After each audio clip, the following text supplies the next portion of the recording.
दोस्तों, आज मैं आपको सुनाने वाला हूँ कहानी, एक डरावनी सच्ची घटना। रिया अपने मम्मी सुमन और पापा विनोद के साथ दिल्ली में रहती थी। वो हर साल अपने मम्मी पापा के साथ गर्मी की छुट्टियों में ननिहाल जाती थी। उसका ननिहाल अलीगढ़ ज़िले में है। एक बार की बात है, रिया के स्कूल की छुट्टियाँ पड़ चुकी थी। रिया और सुमन ननिहाल जाने के लिए तैयार थे। विनोद को ऑफिस में काफ़ी काम होने की वजह से शाम को छुट्टी मिल पाई। दिन ढल चुका था। सुमन ने कहा, अब रहने दो, अब जाने का समय नहीं है। सुबह होते ही हम अलीगढ़ के लिए निकल जाएंगे। इस पर विनोद ने कहा, हमारे पास खुद की कार है। दिन ढल गया है तो क्या हुआ, हमें कौन सा वाहन बदलना है। रिया भी जिद करने लगी, मम्मी अभी चलो न, मुझे अभी नानी के घर जाना है। रिया और विनोद के बहुत जिद करने पर सुमन जाने के लिए तैयार हो गई थी, लेकिन अंदर ही अंदर न जाने क्यों उसका मन घबरा रहा था। अब रात हो चुकी थी और इन लोगों की गाड़ी सड़क पर चले जा रही थी।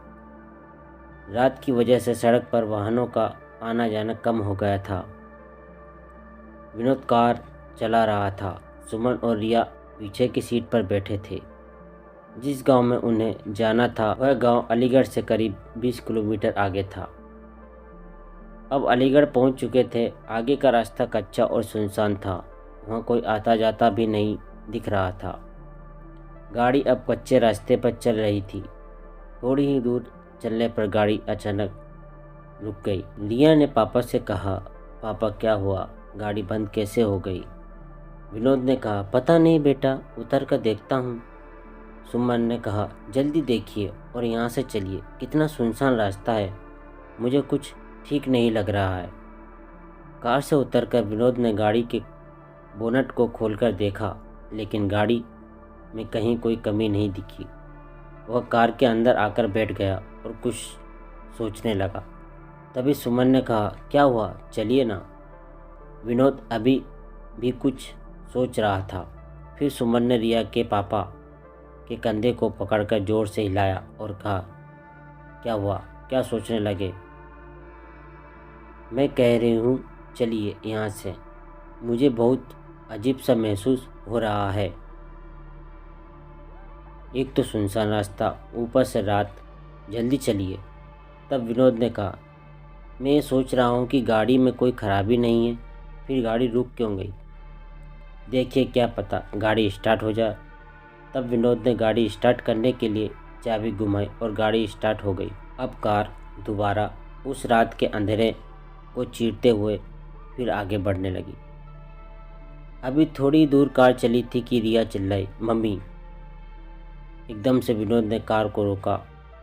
दोनों मम्मी पापा रिया से कहने लगे, क्या हुआ बेटा, चीखी क्यों। इस पर रिया ने कहा, पापा मुझे ऐसा लगा जैसे हमारी कार के नीचे एक आदमी और औरत आ गए हैं। विनोद ने कहा, नहीं बेटा, ऐसा कुछ नहीं। अगर वह औरत आदमी हमारी कार के नीचे आ जाते तो हमें भी तो पता चलता, और वैसे भी रात बहुत हो गई है, मुझे नहीं लगता ऐसे में इस रास्ते पर हमारे अलावा कोई और होगा। रिया की आंखें डर से फटी हुई थी और वह कह रही थी कि नहीं पापा, ट्रस्ट मी, मैंने देखा उन आदमी औरत को। सुमन ने कहा, गाड़ी थोड़ी तेज चलाइए। गाड़ी की रफ्तार विनोद ने तेज कर दी। तभी कार के शीशे में विनोद को एक डरावना चेहरा दिखाई दिया। उस डरावने चेहरे को देखते ही विनोद का हाथ स्टीयरिंग से छूटा और गाड़ी का बैलेंस बिगड़ने की वजह से गाड़ी इधर उधर चलने लगी। जैसे तैसे करके विनोद ने अपने आप को और गाड़ी को संभाला। तभी सामने एक औरत और आदमी दिखाई दिए जो गाड़ी रोकने का इशारा कर रहे थे, लेकिन विनोद ने गाड़ी नहीं रोकी, बल्कि गाड़ी की रफ्तार और तेज कर ली, क्योंकि अभी तक तो वह रिया की बात पर विश्वास नहीं कर रहे थे। और अचानक से उन दोनों आदमी औरत का ऐसे कार के सामने आना और लिफ्ट मांगना सुमन और विनोद को डर से भर देने के लिए काफ़ी था। विनोद तो पसीने से लथपथ गाड़ी को अंधाधुंध रफ्तार में भगाया जा रहा था। तभी ये क्या, वह औरत और आदमी जिनको विनोद ने पीछे छोड़ा था भी सामने खड़े थे और गाड़ी रोकने का इशारा कर रहे थे। अब तो उन तीनों की जान मुंह को आ गई थी। अचानक सुमन का फ़ोन बजा। हेलो, कौन? दूसरी तरफ से सुमन का भाई अर्जुन बोल रहा था। हेलो दीदी, कैसी हैं आप? सुमन ने कहा, भैया कुछ ठीक नहीं है, इस रास्ते पर बहुत गड़बड़ है। और सुमन ने उन दोनों आदमी औरत के बारे में भी अर्जुन को बताया। तब अर्जुन ने कहा, दीदी आप चिंता मत करो, मैं अभी आता हूँ। और 10-15 मिनट बाद ही अर्जुन वहाँ रास्ते पर खड़ा था। विनोद ने गाड़ी रोकी और कहा, अच्छा हुआ अर्जुन तुम आ गए। पता नहीं क्या हो रहा था हमारे साथ, कुछ समझ ही नहीं आ रहा था। अर्जुन ने कहा, कोई बात नहीं जीजाजी, मैं आ गया हूँ ना, अब आपको कोई प्रॉब्लम नहीं होगी। अर्जुन भी अब कार में बैठा और कार घर की तरफ चल दी। अब तो मानो जैसे सुमन, विनोद और रिया का डर अर्जुन के आ जाने से हवा हो गया था। अब सब लोग घर पहुंच चुके थे। अर्जुन ने कहा, लाइए जीजाजी, कार की चाबी मुझे दीजिए, मैं पार करके आता हूँ। आप अंदर जाइए, विनोद ने कहा। ठीक है, और चाबी अर्जुन को दे दी। जैसे ही रिया और उसके मम्मी पापा ने घर में एंटर किया, तीनों चौंक पड़े। घर में सब लोग रो रहे थे और सामने किसी की लाश पड़ी थी। यह देख सुमन और विनोद दंग थे कि क्या हुआ घर में, और हमें अर्जुन ने कुछ नहीं बताया। सुमन की मां ने रोते हुए सुमन से कहा, बेटा तेरा भाई अर्जुन अब इस दुनिया में नहीं रहा। इतना सुनते ही सुमन, विनोद और रिया के पैरों तले जमीन खिसक गई। सुमन को विश्वास ही नहीं हो रहा था क्योंकि जो भाई घर के बाहर तक उसके साथ था, घर में उसकी लाश पड़ी हुई थी। यह देखने के लिए कि कहीं यह मेरा वहम तो नहीं।